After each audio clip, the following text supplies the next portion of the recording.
Okay, welcome back to another edition of Knives of Note. Now, today I have a pretty good knife for you. This here is an old Bowie knife that is from a really famous maker, Wade Butcher, and he manufactured out of Sheffield, England. And this one here is pretty rare model, basically because of that print right there. And if you look into the Bowie knives and bayonets of the Ben Palmer collection, second edition, by Ben Palmer, Bill Moran, and Jim Phillips, you will find this picture here. It's a photograph of Robert McCall, the Mosby's Rangers, and on the other side, I mean, basically, it's got a two-page spread in the book where it features this knife. And what I did was I just copied it, on photo paper, and then I framed it with the knife and its buffalo sheath there. So it says, Bowie knife by Wade Butcher, Sheffield, England, a common style Bowie, except that it was carried by my great uncle Robert McGill McCall, who rode with Mosby's Rangers during the Civil War.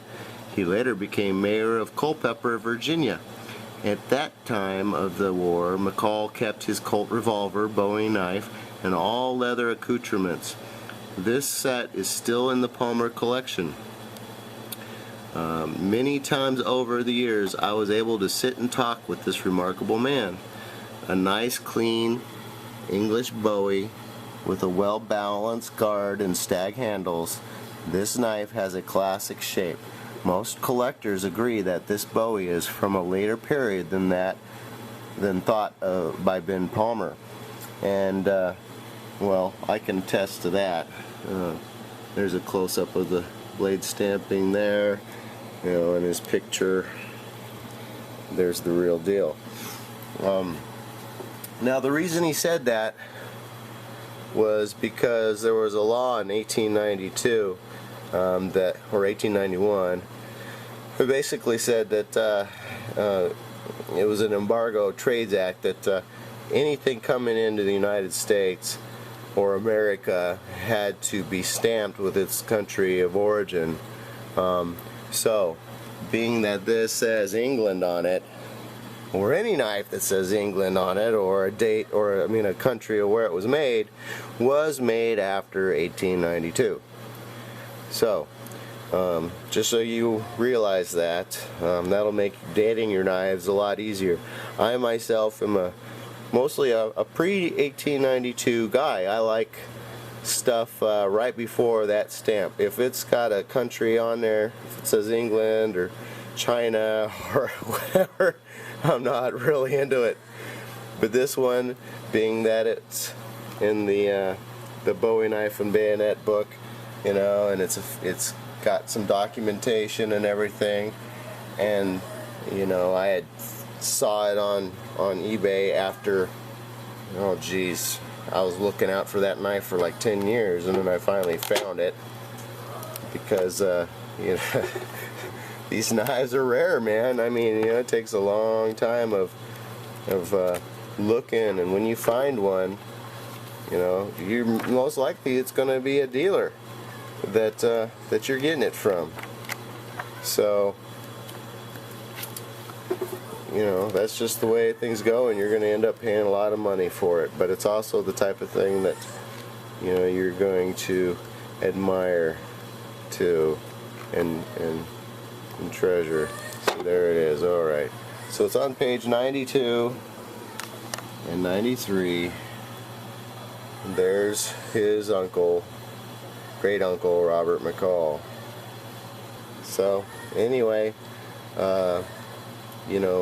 finding knives and things like that have historical significance, made by famous makers, have some history that's documented, especially in a book like this. You frame it up and you put that documentation with it, you will get more admiration out of the knife.